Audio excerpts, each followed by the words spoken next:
Donald okay, Trump's okay, power that's what you're has looking no at. bounds. Donald Trump's power has no bounds. You guys were on a hiring freeze as well? Wow.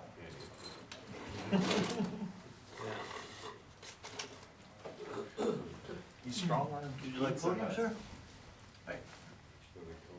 Oh, sorry, first. Pardon? Yeah. One first, right? Well, I'm gonna ask you, when would you like to speak? I can go first. Yeah, usually speakers wanna go first, how you know?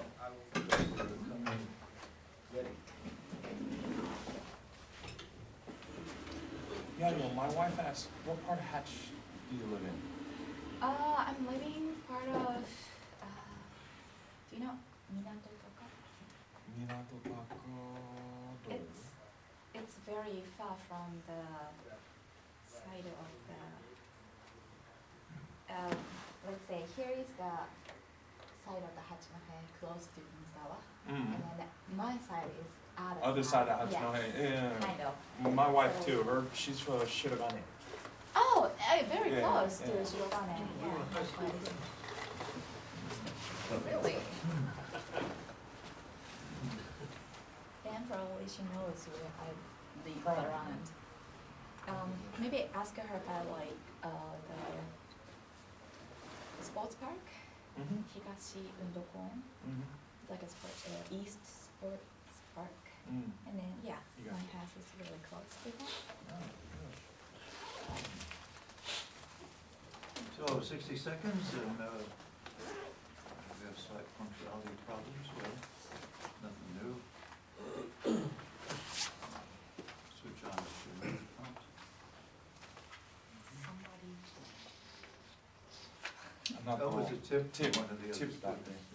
Oh. Well, actually, a suggestive tip, you know, that sometimes, you know, by the cash register, they have a box with dollar bills in it. I get slapped when I take them. I was gonna say, if they don't want me to take them, why don't they move them away from me? Yeah. Okay, clock says we're starting. And generally what I do when I start is I just say a few extraneous sentences like I'm doing right now that don't have much to do with anyone, because this permits a little time lapse that some people can clear the desk they're doing, other people can organize what's in front of them. In other words, when you first start talking, you don't have everyone's attention. So in your talk, you've got to allow for human nature, and you've just got to spin almost nothing for 30 seconds until everybody is focused on you, as they now are. So you see it works. So our first two talks, as excellent as they were, and they were, both had the weakness that the very first words out of the speaker's mouth was the title, and then you never heard about it again. So if you were picking lint from your shirt at that point, and you missed it, then it was 3 or 4 minutes before you got on board. So for that reason, good speaking style is you don't jump right into your title, as important as it is. You say a few gathering, meaningless sentences to sort of gather the group. And another way to solve the same problem is that you state your title 3 times. You say the title of my talk is, and then a minute later, today I'm going to talk about, and then what we're here to hear about is this. And then you give a little explanation or definition of just what that title means. Because it's so familiar to you. I mean, you've lived, breathed, and ate it for the last, you know, in some cases, 12 hours. And, 4? and as integrated it is with you, that isn't true for your audience.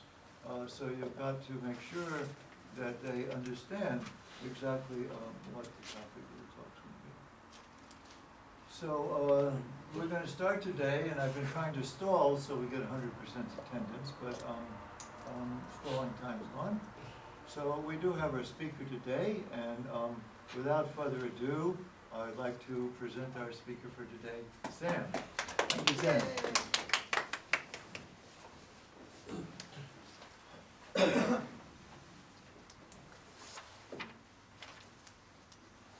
you want me to pause when they walk in? Or keep going? Actually, I don't think we can afford interruptions. And, Glare if them. So, Santo. Okay, are you ready? Okay. Good evening, class. Today I will be talking about a topic that is nearly impossible to do and only a myth until now. We have seen humans do so-called impossible things and extraordinary things in the world. We fail at them all the time, but we keep getting back up and doing it again over and over until we get it right. There were many ethical controversies between them, but we still moved forward to do it anyways. It is inevitable. If we don't do it, somebody else will. For instance, hand transplant. We first thought that it was impossible to do it back then, but it was eventually done. With the advance of technology, nearly anything we thought impossible now is becoming reality. My topic is plain and simple. It's a transplantation of a human head to a live human body. And others might think of it as a body transplantation. But for this topic, we're just going to focus on the head transplantation. The ethicality of a head transplantation right now is blowing up the scientific world. Have there been enough test subjects? Who will the body belong to? The donor or the recipient? And who controls the body? Before we begin, we must know how the operation came about. It came about in an article that Sergio Canavero wrote about in 2013 of June. It was named Heaven. Heaven is a project outlined to do the operation. I'm guessing you all know what a head transplant is, so I don't need to go into details about that. There is one problem in the procedure that is currently being addressed right now, and that is how to cleanly cut the spine. To cleanly cut the spine, we use the most basic, simple tool in the world, and yet we use technology to turn it into one of the most advanced ones. It is a surgical knife or a scalpel, a diamond nanoblade surgical knife to be precise, worth at an estimated $200,000, which is provided by the University of Texas.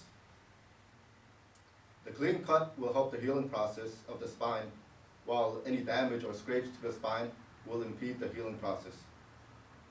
As the spine heals, Canavero was looking into pure luck, hoping that the spinal cord would heal itself.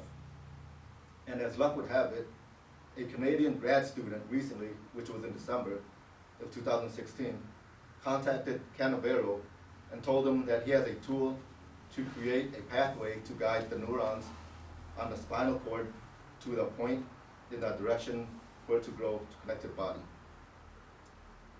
Another technology that would be critical to the pre-operation would be the use of virtual reality systems, which is developed by a Chicago-based company named Inventum Bioengineering Technologies. They are creating the virtual reality just for this operation. Inventum's chief executive, Alexander Pavlovic, says, "We are combining the latest advancements in technology, advancements in virtual reality to develop the world's first protocol for preparing the patient for bodily freedom after the transplantation procedure. The reason for the VR systems is to steadily help the recipient through the traumatic swap because he or she might not be psychologically ready for the switch." Now you're asking, who else is involved?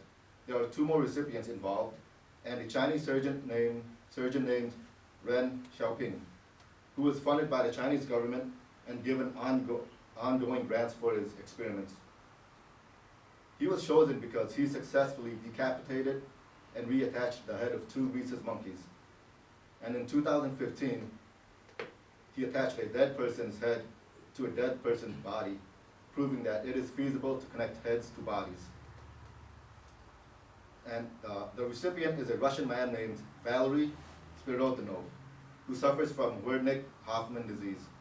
It is a rare genetic muscle wasting condition. Doctors believe, and even himself, Spirodonov, believes that it is a miracle that he survived to this long. Spirodonov told media reporters that he has nothing to lose and much more to gain from the procedure. That is one of the main reasons why he was picked to be the first recipient. The next qualified recipient in line that would bump Spirodonov out of the procedure would be a Chinese citizen. He would undergo the procedure only if the Chinese government funds the whole operation. The main benefits of getting a head transplant is for candidates of certain types of cancer or muscle wasting disease like the Wernicke-Hoffman disease to get a new body so they could function like the rest of society. Other possible benefits could be the use for cosmetics, prolonged life, and a healthier body. The main benefits of getting, you might think that it must be absurd to be doing it for cosmetics, since there are more people who needs the procedure to survive than to look good. This brings us to our next two benefits. Canavero believes that the head transplant is a stepping stone to prolonged life, and his ultimate goal is to live forever through head transplantation through the body clones. Once he has achieved his ultimate goal, he says, "We will prove no death, and we are absolutely immortal." And as our brain ages, head transplantation could give us a healthier body. With a healthier, younger body, the infusion of the younger body can raise the physical endurance and cognitive functions. Experiments in mouses prove that older mouses fused with younger mouses' blood improve muscle activity, such as repairing at the rate of the young mouse, and increase the number of blood vessels and stem cells in the brains. Clone versions of our bodies will keep us young indefinitely. Some scientists use a risk aversion principle to conclude their arguments. With the cost of surgery being too high, the body going to one recipient, and a high chance of failure, even though Canavero himself says there's a 9% success rate, why not disperse the organs into multiple individuals so all could benefit it rather than one person? Canavero responded to this argument by stating the fact that perfecting head transplant will allow his team to cure spinal cord paralysis. One critic responded to it by comparing that to promising to build intergalactic spaceships before we've even landed on Mars. Dr. Christopher Winfrey, assistant professor of neurological surgery at the Columbia University Medical Center, told Mike magazine that the vagus nerves at the base of the brainstem powers the parasympathetic nervous system that maintains blood pressure, heart rate, digestion, and all the things that keep us alive. If you cut the vagus nerves, the body can't last that long, and that's a problem. It takes a year to grow, and we can't keep a person alive that long. So that's why the surgery is going to fail. And the vagus nerve is just a little nerve that connects from your brain back here to just your body and other organs. That's what it simply is. And bioethicist Stephen Latham believes that any of Canavero's experiments will not be condoned by any reasonable ethics committee. And he says that if you have the technology to attach spinal columns, you certainly would have developed the technology to repair broken spinal columns too. Ren Xiaoping refuses to answer how many experiments he has done. Canavero backs him up and says that the animal testing stages are behind us, and we are ready to do it on a live subject. Now let's go back to my example at the beginning of the speech, which goes to the hand transplant. Who does it belong to? The donor or the recipient? Of course it belongs to the recipient. The recipient goes through some sort of therapy to get a grasp of their new organ. It is up to them to accept the organ or not. Once accepted, the organ will belong to them. They will in fact keep the original donor's DNA with them and take immunosuppressants to keep their body from rejecting the organs. The same could be said about the recipient and a donor's head and body. The head will have control of the body. The head's DNA will not merge with the body's DNA. It will stay at bay. The reason why is because the recipient would not want his DNA to replace the donor's body's DNA, because if it does, the disease is still in his head and it would just take over the whole body and he would still live with the disease. So, and now this is where the medical breakthrough comes in. they have created immunosuppressants to suppress the donor's bodies, to help suppress the donor's body's immune system, so it will not reject the head. So basically, the head is the recipient, and the body's rejecting the head, but the head still controls the body. He will need to go through extensive physiotherapy. Scientists suggest that even if the recipient goes through physiotherapy, there is still a chance that they would only be able to feel the head and not the body, which means more suffering for the recipient if that happens. But with the help of VR post-surgery and physiotherapy, the recipient should be able to gain control of the body in a matter of years. Once he is able to control the body, he can enjoy the wonders of the world, like walking, driving, touching sand and stuff, and even he could have sexual intercourse. And if the recipient, if he decides to have kids, the kids will ultimately will not be the donor's kid, it will be the recipient's kids. We could take sperm, for example, sperm donation, for example. When you go to a sperm donor and donate sperm, you sign an agreement stating that you waive all legal rights to the child and give the child to the carrier. The same thing could be said about the head and body transplant. If the family's donors would have to sign an agreement stating that whatever they want is theirs, like if they want a child and they conceive a child, it would be the family's. That would have to be on the agreement that they signed before they donated the body. So to wrap things up, it is ethically right to go ahead with the head transplant because it is for the pursuit of happiness and can be seen as a nature of utilitarianism. It is inevitable. Head transplant is inevitable, and to be able to improve the process and technology of such of an operation, human trials must be done and must fail for surgeons to improve on the failure and make it right the next time they decide to do the procedure. The last example will be of a penis transplant. The first penis transplant was done in China in 2006. It was a successful one, but due to psychological reasons with the wife and the husband, they decided to get it removed. The second successful transplant happened 8 years later, in 2014, in South Africa. The reason why this one was a success to people is because he accepted it as his own, and a year later, he was able to conceive a child. As you can see with the example, the failure of the first head transplant will make surgeons rethink their procedures and for them to create new technologies to better tackle the situation that failed them, thus resulting in a successful operation whenever they intend to do the next one. Are there any questions? Oh, awesome talk. Awesome talk? Wow. Yeah, really good, man. I'd like to say one thing too. Go. For the Chinese, I didn't know this until I read some other stuff, but they harvest humans in prisons for their organs. I didn't know that. That's quite utilitarian, isn't it? Right. Well, these may be prisoners already condemned to die, I don't know. No, they said they were just like, there's just regular prisoners and they Regular just anybody, execute them. They're all political dissidents.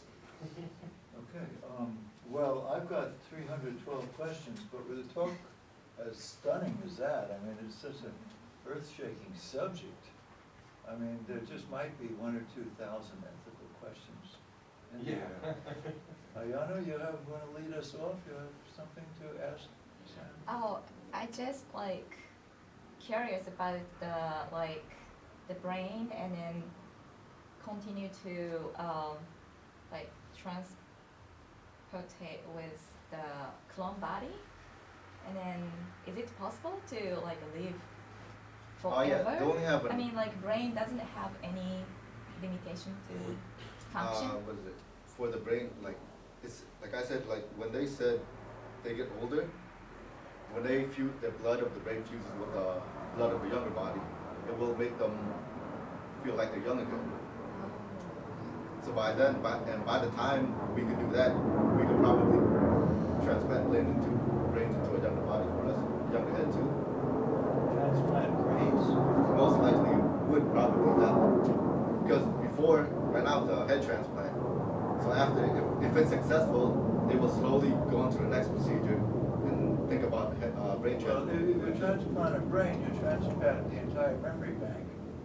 So the question is, if you get a new brain, I'm not sure you can establish that you're still alive. You have no history, you have no memories, you have the memories of the implanted brain.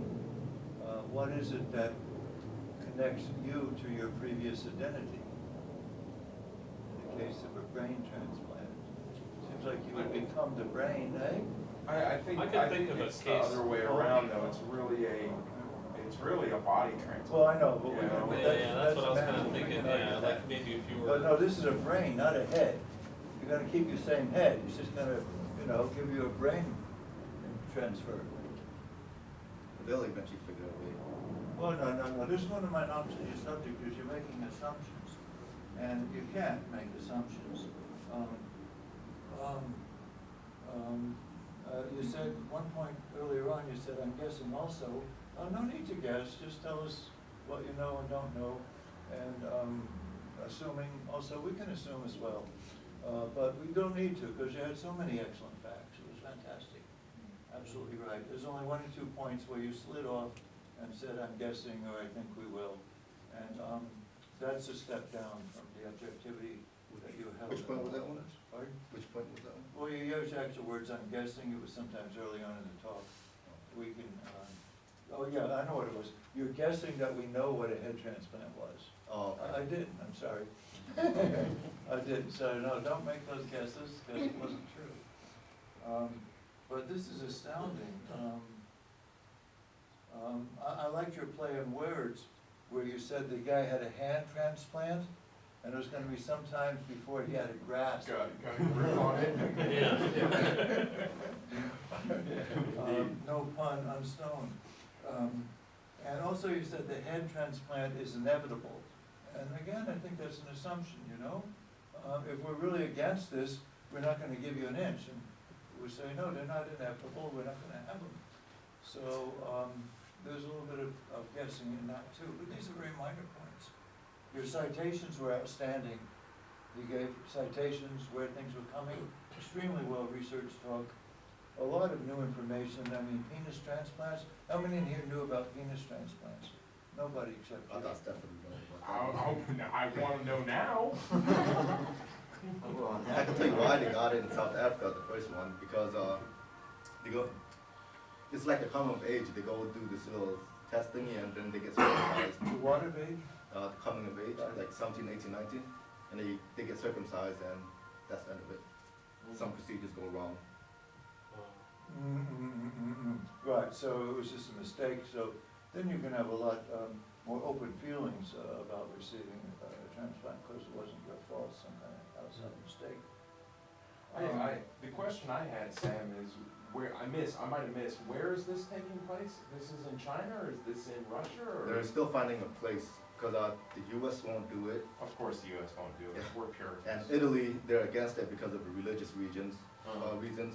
He's thinking, he first wanted the US or China, but US wouldn't do it. Yeah. His next thing, it's been controversial between back and forth. You say China's gonna do it, and that they got a spot for him, but China's funding everything, but they gotta find a location. And then there's another recent article saying that UK is gonna do it.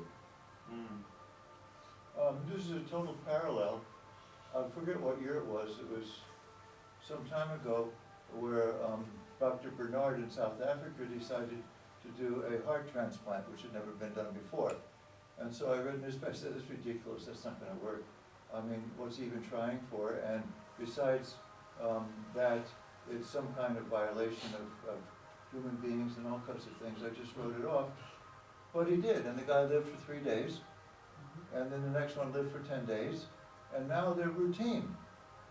But they're not routine without those guys who are wired differently willing to take that step. And these guys are wired very differently, and they're willing to take that step. Nothing is impossible. Isn't that the same thing as the head transplant being inevitable, even though people doesn't want it to be done? No, it's still not gonna being, happen. no, it's not the same as being inevitable. It's the same as accepting that the first ones, or non-comprehensible, that we won't go along with them, Okay. because we just never thought of it as outside the box, it's something new. That's our reaction. It doesn't mean that they will happen, or that they will succeed. You just don't know, you have to wait and see, maybe these won't succeed. But, there is this manifest destiny that these people that are wired this way are going to do it.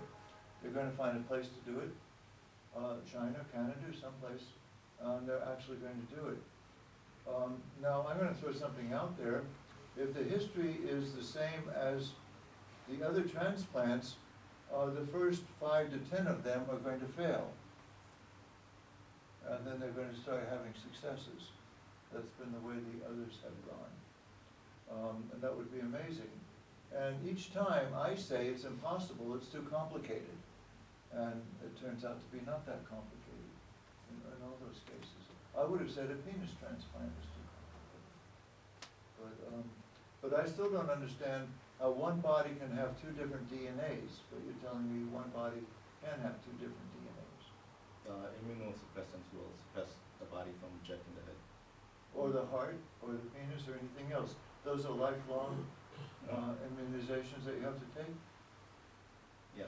to suppress it. To suppress it's lifelong, but as,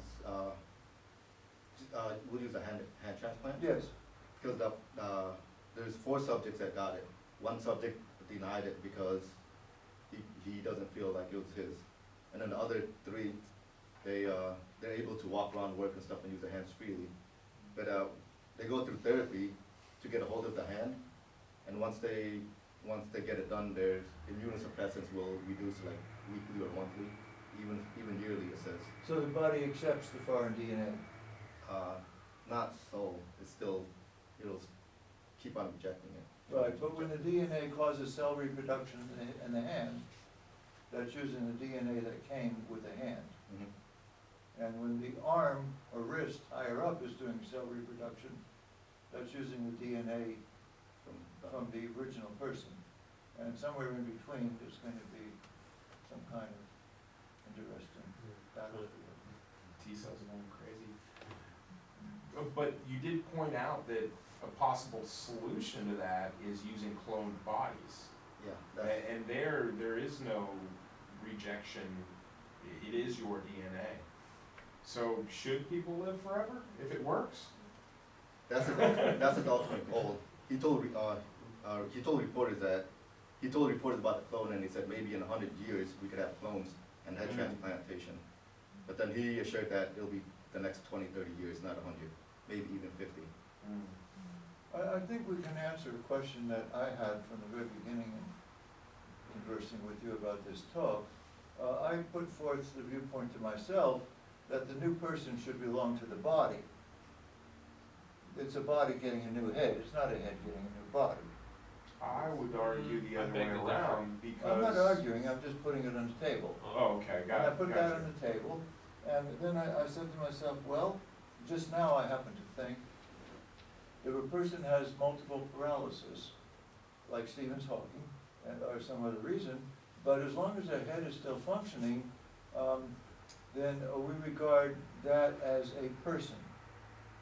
But if the body continues to function, but you go into a coma, then we start to cease to regard that as a person. So we do identify the person with a head. Yes. I would go even further than that. I would say we identify the person with the center of consciousness, which is the brain. Well, that's a philosophy class. I, Even a question of consciousness is not scientific. I mean, first things that science does is say, we're not gonna talk about consciousness. We're not gonna talk about us people who are talking. And there is a young ladies, and I use the term correctly, a pair of young ladies, and you can find it on the YouTube. I'll post the link for you if you want. One body, 2 heads and necks, fully developed personalities, fully developed brains, fully functioning, and they go to school, and one gets slightly better grades than the other. They have conversations. They're totally developed persons, but they have exactly the same body. There's just a head and a neck neck and a head coming out of the side of the other neck. They have different names and everything. And to me, that's astounding. Is it one person or two people? They regard themselves as two people. I would too. They do. And when they drive a car, and they have an accident, then which one is held liable? Yes. Yes. There are gray areas. But do they both have control of the body, or only one has control of the body? Exactly. They really don't know how to explain that. Maybe at different times, or they seem to have worked it out without ever talking about it. And that's a good question. I'd have to go into What if they it. got mad when they were the body? That happens occasionally. They Won't turn go their that heads way, and won't won't look go at that each way, other. I mean. Slap the other one. Yeah, but they very seldom have differences. I mean, differences would be very painful for both, of course. They probably learn not to. I think I want to date hers.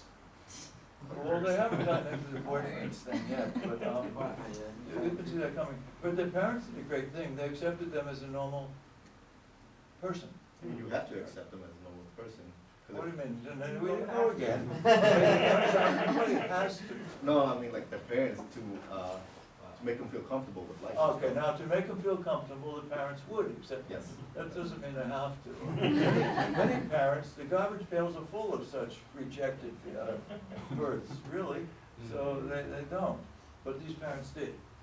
And they just are totally bothered if anyone thinks that they're anything different. And when they go to school, their schoolmates have accepted them as normal too. So they protect them. When they go down to the mall and some stranger starts bothering them, then their friends form a protective group around them and shield them. So they, by and large, have a society, they have life, and very few negatives that you see on the surface. What is this at? US someplace, I think. So I'll send you the link, it's intriguing. And it does raise a lot of questions that we're better off not raising, I think. That driver is just one of them, of course, I mean, well, can they both marry? Yeah, that's what I'm saying, but they want to marry different people. And who's the mother of the, never mind.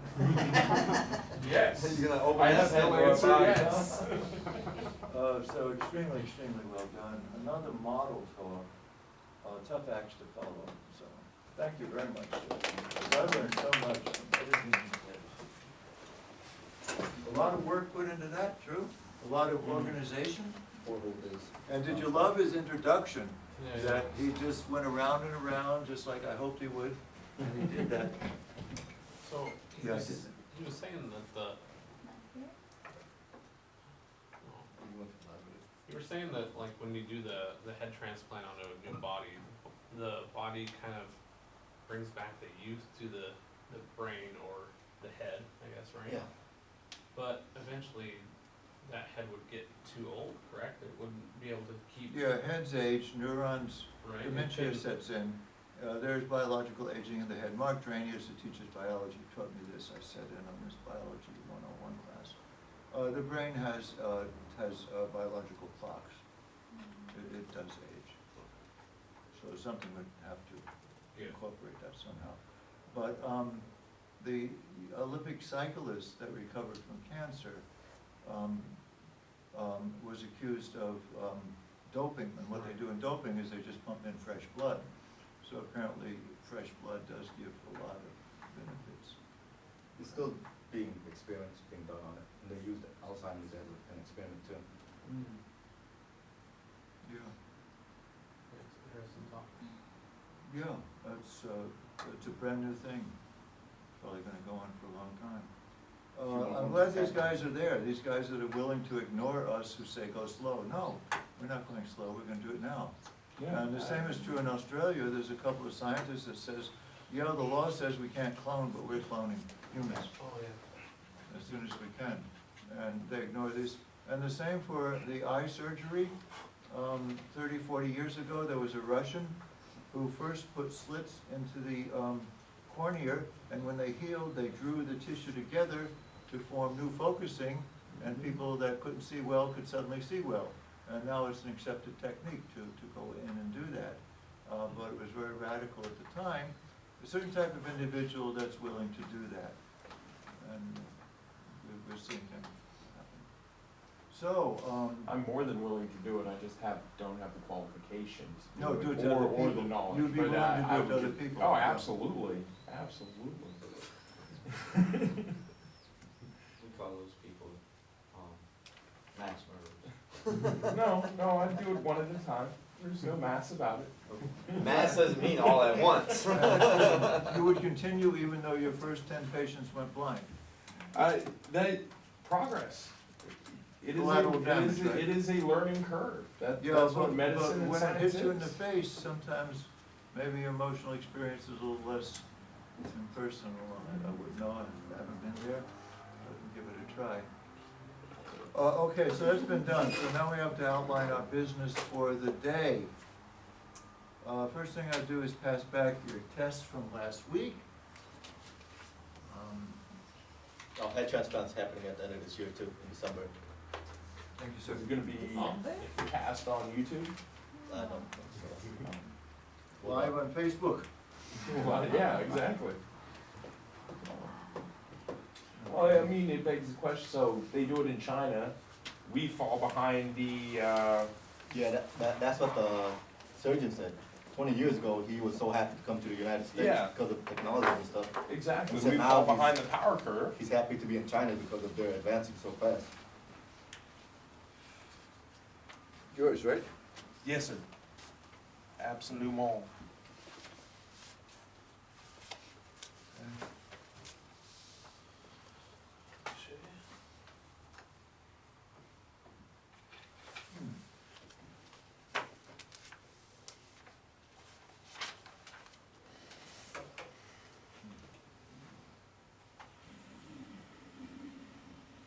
I can't believe how well researched your talk was, Sam. That was exceedingly well researched. A lot of good facts.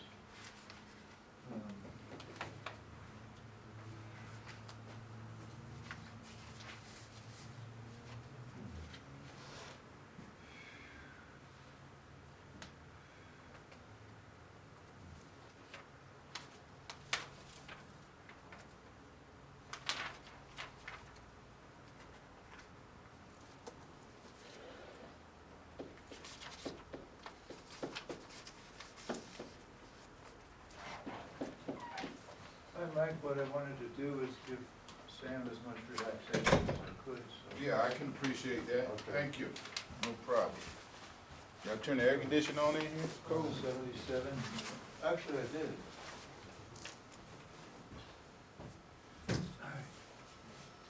Okay, and 86, and 87.5, 82, 83, 95, 88, another 83. So these are the grades on this test two that you did last week. So you can place yourself in the class if you want to. They're still quite impressive grades when we consider that if you give talks, like our first 3 talks, and you get good in-class grades, which I'll share with you anytime you want, that your cutoff for an A is fairly low. This test generally produces, this class generally produces SI grades. So are there any questions about the test I just returned? Next thing is I'm going to pass out chapter 9 to you. I expect a little reaction on that. We're almost done. It's flowing by, guys, it's flowing by. We can't stand you guys any longer.